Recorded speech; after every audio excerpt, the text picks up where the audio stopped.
Hi guys, good morning, good afternoon, good evening. This is Ron again from wapinas.com and today we're doing a quick unboxing of the Globe prepaid home Wi-Fi. Right, so yung ano nila, yung portable LTE device nila, no, na pang bahay. Okay? Actually, pwede din yata kung dadali mo sa kotse, no? Okay? As long as you have a inverter. So it's 1,999 pesos only. Comes with free 10 GB once you activate it. Okay, it's easy to install and no monthly fee since prepaid siya, no? 50% stronger Wi-Fi daw versus any mobile Wi-Fi. Okay, so yun. We'll open it up na. Once you open the box, yan, ito yung device pa. Labas natin yung device. Okay, yan. Okay, sakan. Okay, may mga manual siya. Okay, RJ45 cord, andun yung ilagay ng SIM card, ano. Okay, the SIM card I assume is already installed inside. Okay, pagbukas nyo din, makikita nyo, you'll see that there's instruction manuals, diba? So yung setup guide for how to use the router, no.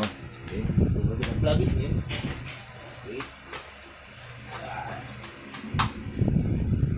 okay, tabi ko muna dyan. Hindi mahulog ang kalat sa mesa. Dami kasing kalat. Okay, so bago tayo ng play saksak, saksak na din natin. Okay, so yan yung signal bars, WPS, restore button, nandito sa likod yung saksakan ng RJ45.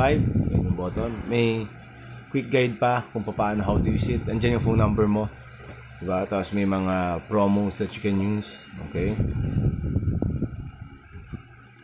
when you go down sa ilalim, kita mo yung SSID na nakaset na for the router, no? Then when you open this up, ayun yung SIM card.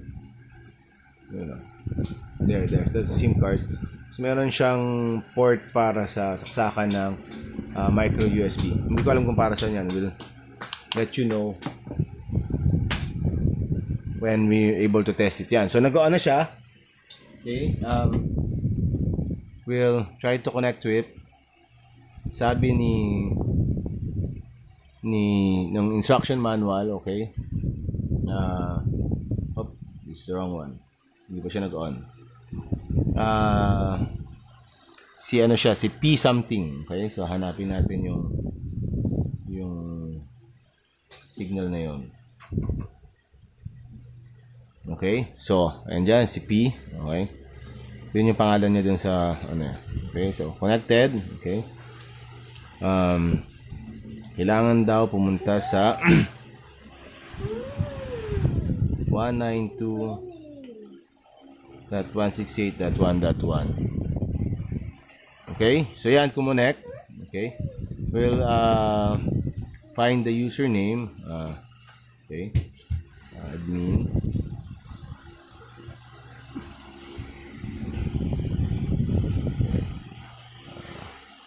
Admin.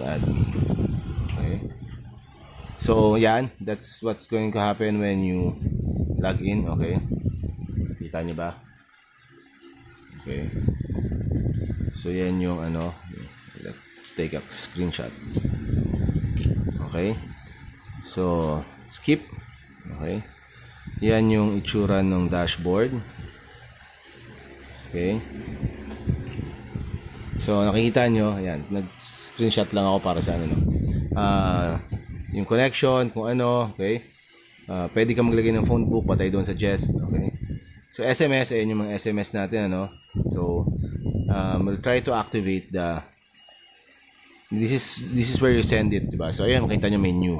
Okay, so yan, type nyo daw dyan, tapos lagay nyo kay 8080. Okay, 8080. Ulit, 8080. Okay, free 10 GB. 10 GB. Okay, so for the first time users, meron daw itong free 10 GB, ano. So malalaman na lang natin yan, saka na natin anuhin yan. Okay, so go back to the dashboard. Suggestion, always change the admin username and password, the password for the admin, ano.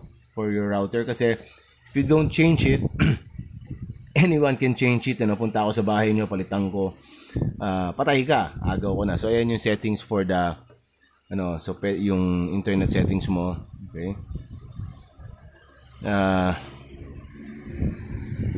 Okay, home network. Hanapin natin. LAN, okay. Hindi yan yun. Okay. Wireless. Okay. So yan yung dito natin papalitan yung pangalan, Okay. So yan yung SSID mo. Ito yung for the Wi-Fi, Tapos yan yung default na password. So I suggest you change that. Okay. Kailangan mo palitan yan. Okay. Then, ito yung sa router, dito yung settings. Ayan yung reboot, restore factory settings, network, time settings, andyan lahat na. So, let's see. Asan yun? Hindi, okay. User management. No, account management. Okay, yun. Change password. Dito mo papalitan yung password ng admin siguro, Okay. So, wala iba nakita, So, yan. Nakita nyo yung yung settings niya, Okay. So, very easy to use naman. Kita niyo, ang bilis mag-setup, mag-login, logout. Ayan, pwede mong gawing kung 4G, 3G network mode mo, automatic siya, okay? So, yan. So, try it out. It's available as far as I know in all Globe stores nationwide. It's 1,999. Tapos, gagawin nyo lang, pag naubos na yung 10 GB nyo, okay, you have two choices. Kung heavy user ka, yung tipong marami kang i-download, mag-upload ka ng files, I do not recommend that you use yung mga surf. Kasi 1 gig, 2 gig, 3 gig lang yun, So ako pag gano'n, ang ginagawa ko, yung 5 pesos for 15 minutes, I just load it up, hayaan mo lang, okay?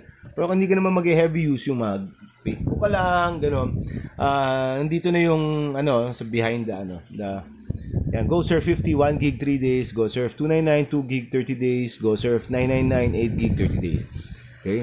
Tapos pag kumuha ka naman yung GoSurf, papapiliin ka niya kung anong freebie mo, di ba? Kung meron niya Facebook, Twitter, Instagram, Clash of Clans, kung ano yun. So, bahala ka na. Okay? Then, how to load? Punta lang kayo kahit sa convenience store, bigyan nyo lang yung phone number na yan. Nandiyan naman yung phone number, di ba? So, paloadan nyo lang. It's that easy. Okay? Thanks, guys. Bye.